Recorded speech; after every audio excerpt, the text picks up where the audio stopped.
ready as I will ever be. All right, we good? Yep. All right. What's up, guys? Welcome to the Forge Gaming. You're here for another episode of 1v1, where me and Troy duke it out in a hot topic going on in the gaming industry right now. I typically am the winner of these, but we'll let you decide just to be fair. Sure. Let's just go ahead and say this is Floyd Mayweather versus Conor McGregor. Okay. Yeah, so we know who came out on top of that. It was fake, though. He already made a video about that, so I kind of win that argument already. Thanks, Troy. Apollo Creed versus Rocky, the first one. Rocky 1. Or Rocky 2. We don't count that one. Okay, this is episode 8. Last week we talked about single-player games and the value difference between multiplayer and single-player only. You can check that out, the related videos. But Troy is presenting a new topic. Troy, you want to let us know what it is? Yeah, okay.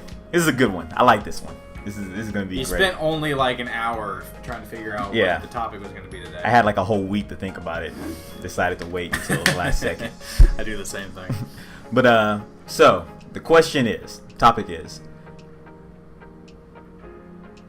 it's just I totally forgot I worded it. All right, so how would adding another major console affect the gaming industry? Would it be good or would it be bad? Okay. You want me to answer Yeah, first? you go ahead and answer first. Okay. I don't see it making that much of a difference. It's a very open question. And that was the first thing I told Troy whenever he asked me the question earlier. Because I don't really know what that would look like. You know, like right now, like he's talked about, 4K console, if it could do 60 frames per second and 4K in a console, then that's great, but that's what the Xbox One X is going to be doing. So I don't really know. It would have to have something to set it apart.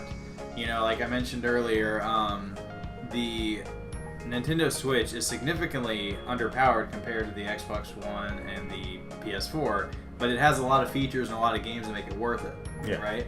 So it would have to have one of those key features or just somehow be far and beyond better than the other consoles. So from a general standpoint, looking back at it, I don't see how it would be that different. I also think it would be incredibly slow to launch because developers and publishers would be very skeptical about a brand new console being thrown into the mix, especially if it wanted to have all the same AAA games and all that stuff, thrown into it. And, it would have to kind of win a lot of other gamers over too, because not everybody owns multiple consoles. No. I own more than one technically, but I really only play my Xbox One. So are people going to be okay with just owning that one console? So they'd have a lot of ground to make up, but as crazy it sounds outlandish now to think about that kind of scenario, but if 20 years ago somebody would have described a Nintendo Switch to somebody, they probably would have thought that never would have caught on either. Or a Wii. Or a Wii. So, I don't see it making that much of a difference without a really significant, upgrade or feature or something like that, but that's just me. What do you think, Troy? Okay, so first and foremost, I don't see any new company coming out of the woodworks developing a major console that is on the same level as the Xbox One or the PS4. So I would have to think that it would be a company that probably made a console before, and like we talked about before, we talked about Sega, talked about Atari. Those are two companies who have done it before, and I think that they can totally they've done it and failed, but they've also done it and succeeded. I mean, Microsoft failed also, along with Sega with the Dreamcast, because that was a duo company console right there. The Dreamcast controller is right there too. It's pretty sweet. You gotta point up to it. It's right up there. Right up there. The Dreamcast controller. But yeah, that was Sega's last console, which I thought was a great console. Introduced online gaming. Thanks to Microsoft. Got killed because it didn't have a DVD player. But I think that I'm just gonna go ahead and go with Sega, because I think Sega's probably has the most potential to do so. Sega's struggling to stay afloat right now as is, isn't it? I mean, it's got a couple hitters that come in every once in a while, but I don't know if it's enough to sustain Sega's it, doing really well. Sega's doing really well right now. What are they? They're really well? First off, they've totally jumped in bed with Nintendo. Sonic Boom. Huh? No, the new Sonic that just Sonic came out. Mania? Yeah, Sonic Mania is incredible, and it's sold, and it's doing very, very well. Huh? It's not even a new game. No, but it's the face of the franchise. It is, I know. It is the face of the we're talking franchise. about... Let's say Nintendo went away and Sonic never went away. Okay. And Sega never went away. And Sonic continued to go on to be a great game. Who else would you expect to come back with another console? Well, yeah. It'd probably be Nintendo, and their front man for their console would probably be Mario. But Sega was always more in line with Nintendo, you know, with the style of games that they had on it and stuff like that. But did they ever? I mean, I don't think like if they would have stayed the same kind of route as Nintendo, they probably would be similar to them even nowadays, which means running AAA games and stuff like that wouldn't be accessible to them most likely, and it wouldn't have the key features that the Switch has. Well, here's the thing, and the thing is that with the Dreamcast, they did run AAA games. The 2K series all came out on Dreamcast, no other consoles. Oh. Okay, so we're talking NFL 2K, which is no longer around anymore because Madden bought the exclusive rights. We're talking NBA 2K, which was also great in its own right back then anyways. Yeah. And so they've shown that they can be top dog, dude. And I think that adding another console to the mix, I think it would actually be a good thing for the gaming industry. Why is that? Because what it would do is, first off, it would split money first and foremost. And so let's say Sega came in at an E3 and announced a new console, and they came in and they totally blew it out the water, you know, and like before they even announced the console or we even talked about it, like they already talked to Activision and other developers, showed them their hardware, showed them that what they wanted to do, and said, hey, make Call of Duty for us on this, you know, let's test it out and see how it runs, and it runs great. So, okay, from your standpoint at this point, what exactly would set this console apart from other consoles, though? Being Sega, you know, looking at it from Sega, where do you think Sega would be today had they kept on going from back in the 90s or whatever it was? Where would it be today? Yeah. It would be along the same lines as Microsoft PS4. You think? Yeah, if the DVD thing would have never killed the Dreamcast, dude, online gaming on the Dreamcast, let's just say the Dreamcast had a DVD player. Then it never gets beat out by the PlayStation 2. Okay. Right? And so, and actually, if it never gets beat out by the PlayStation 2, then we never have the Xbox. Because Microsoft stays with Sega with making consoles. Yeah. So we never have the Xbox. Right. So in a sense, the Xbox is almost like the Sega is almost what Sega should have been at this time. Yeah. But what I'm saying is, like, what do you think Sega would have to have in a current console that would set it apart from the quality of the PS4 and the Xbox One and the, you know, fun factor and family friendliness of Nintendo? First, they would definitely, it had to be the games first and foremost. Okay. They definitely have to have the software, and they have the games to do it. They have games from the past that they can totally bring back and totally revamp. You got things like games like Streets of Rage, which was an excellent multiplayer beat 'em up game where you can take it and make it nowadays and have it open world and all this other kind of stuff. They can do so much with that. That's my phone. No, I know. My screen went down. Troy doesn't silence his phone. I don't silence my phone. You still here with us, Troy? I'm still here with you.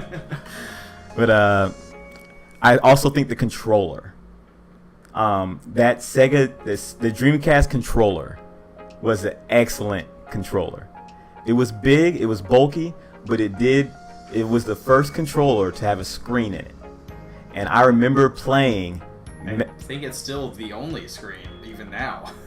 Well, I mean, if you want to count the Wii U, and stuff like that. But when you played NFL 2K, you were able to pick your plays on the controller on that little screen there, so it wouldn't show up on there. Yeah. And so I think there are a lot of things that they can do with that controller. To make it better. They can take a little bit from Xbox, take a little bit from they can even take a little bit from the Nintendo Switch if they wanted to also. So I mean, like, let's look at this from a perspective of, you know, let's say a 15-year-old kid doesn't have a job, he's in school, he doesn't have a console yet, and Christmas is coming around, and Sega just came out with their new console, but so is the PS4 Pro, Xbox One X, and Nintendo Switch. Why would that kid want to pick the Sega over those consoles? Because Sega, knowing that they're coming in late to the game with a new console, knows that they're going to have to sell it at a loss. Yeah. And so this console is going to have to be on the same level as the Xbox One X and the PS4 Pro, and they're going to have to sell it at like $350, $300.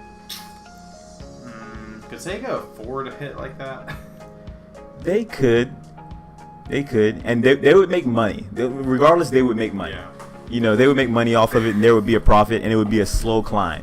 I don't know. I look at it like, you remember the Ouya? Ouya is different. Is it though? I'm is. pretty sure the Ouya had, or Ouya, I don't know. It probably had some sort of aspirations of being more than that at some point. But it didn't stand out enough. It played well, from what I understand. The Ouya wanted to try to compete with the Wii.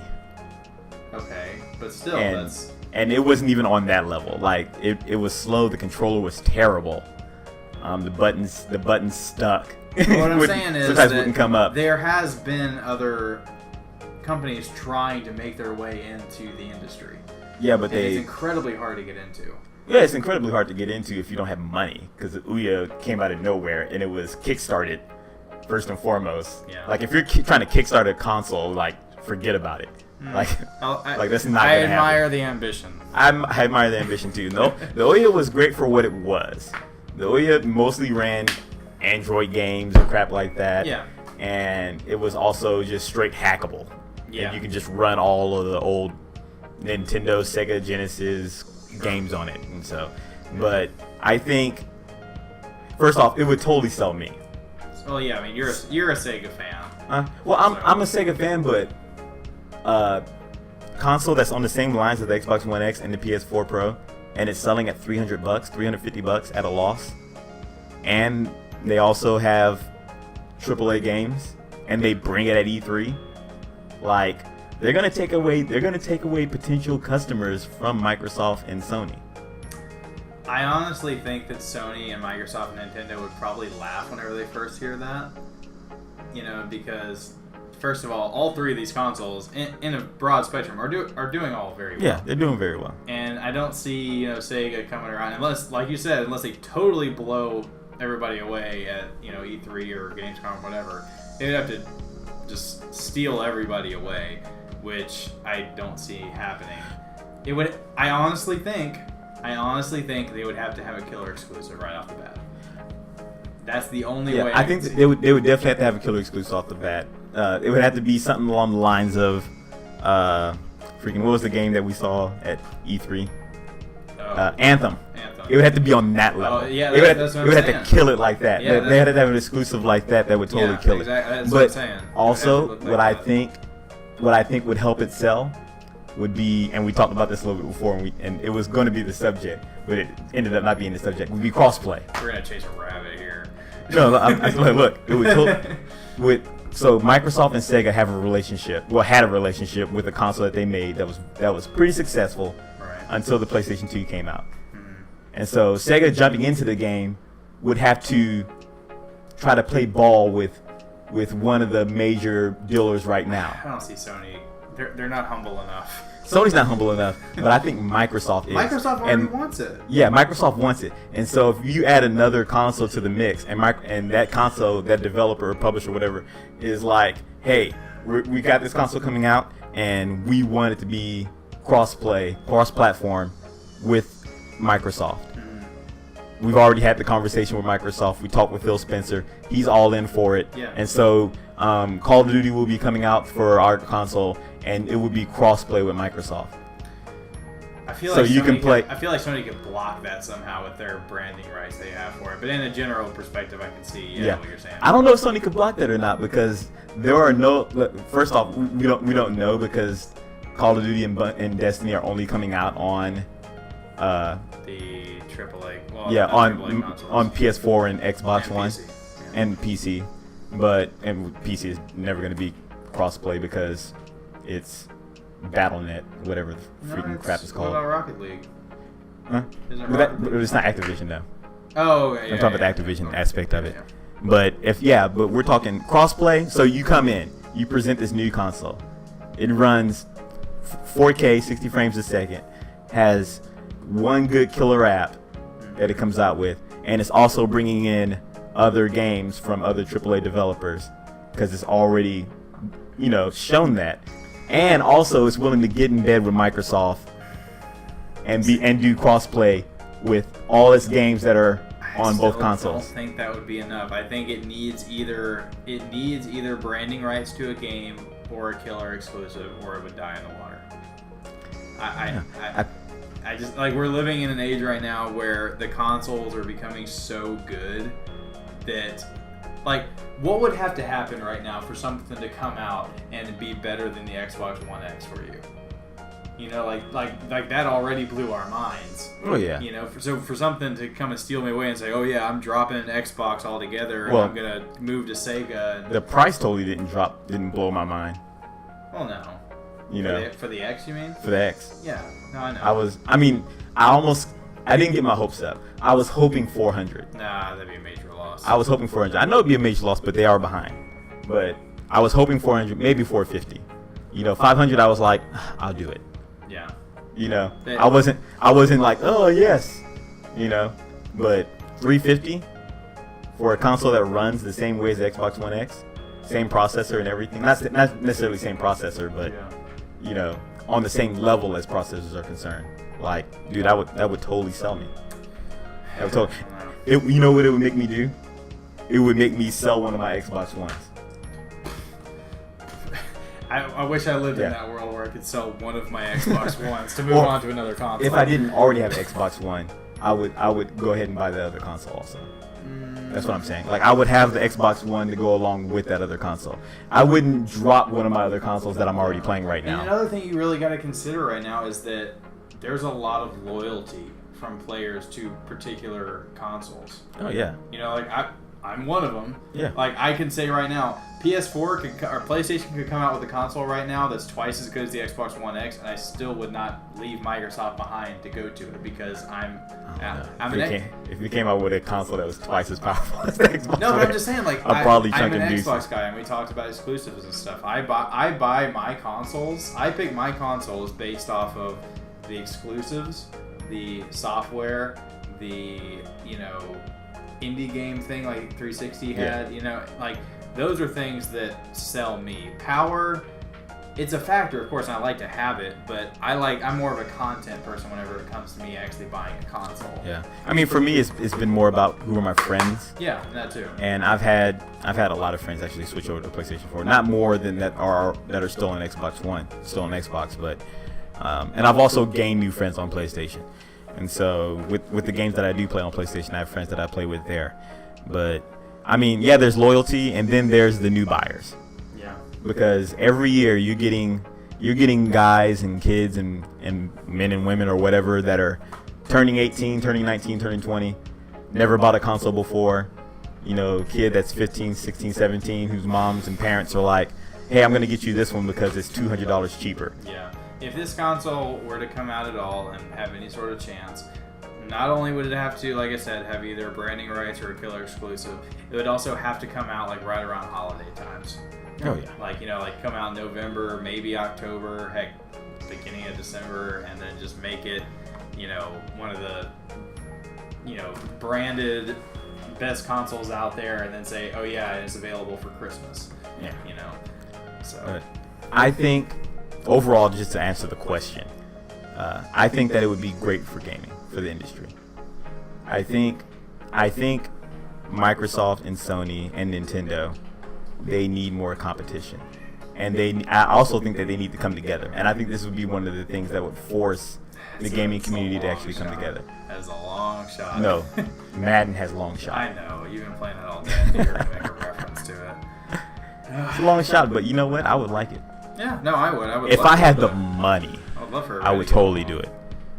Yeah, well, that's what I've got on this, Troy. What do you got? That's about it.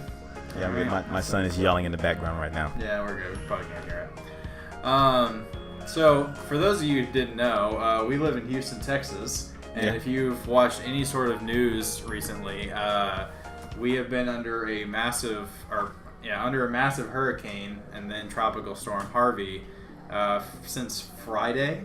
Yeah. You'll be watching this on a Wednesday, and it'll finally be clearing up. But, we appreciate any help that you guys are sending out towards the Houston area. If you guys are donating or if you're in the area and you're volunteering, we appreciate that. Luckily, we didn't have any damage here. Yeah, no damage here. Very We're good. blessed. God was looking after us this week, man. Yeah. He was taking care of us. We got maybe within a couple inches of rain getting into some of the homes here at some points, but we're all good.